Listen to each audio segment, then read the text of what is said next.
ചില കാര്യങ്ങളും ബൈബിളിൽ എൻ്റെ ഒരു റിസർച്ചിൽ എനിക്ക് മനസ്സിലായ ഒരു കാര്യം, കർത്താവിൻ്റെ നാമം വിളിച്ചപേക്ഷിക്കുന്നവർ രക്ഷ പ്രാപിക്കും എന്ന വിശുദ്ധ ഗ്രന്ഥത്തിൽ 3 പ്രാവശ്യം പറയുന്നതായിട്ടാണ് ഞാൻ ശ്രദ്ധിച്ചിട്ടുള്ളത്.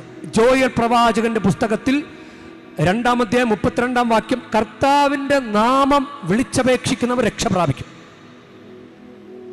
ഇനി അപ്പോസ്തല നടപടി പുസ്തകം 2-ാമത്തെ 21-ാം വാക്യത്തിൽ അതുപോലെ തന്നെ പറയുകയാണ്, കർത്താവിൻ്റെ നാമം വിളിച്ചപേക്ഷിക്കുന്നവർ രക്ഷ പ്രാപിക്കും.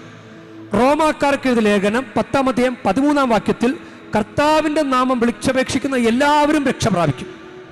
നമ്മളിങ്ങനെ പറയല്ലേ, ഒരു കാര്യം 3 പ്രാവശ്യം പറയുന്നതിൽ അതിൽ കാര്യമുണ്ട്. ഒരു കാര്യം 3 പ്രാവശ്യം പറഞ്ഞാൽ അതിൽ കാര്യമുണ്ട്. ആ കാര്യം മനസ്സിലായി അത് പ്രയോഗിക്കുന്നവർക്ക് രക്ഷയുണ്ട്.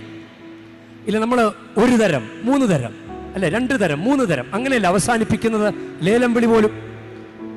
3-ാമത്തെ വിളിയിലാണ് കാര്യം. അപ്പം 3 പ്രാവശ്യം പറഞ്ഞിട്ടുണ്ടെങ്കിൽ അതിൽ കാര്യമുണ്ട്.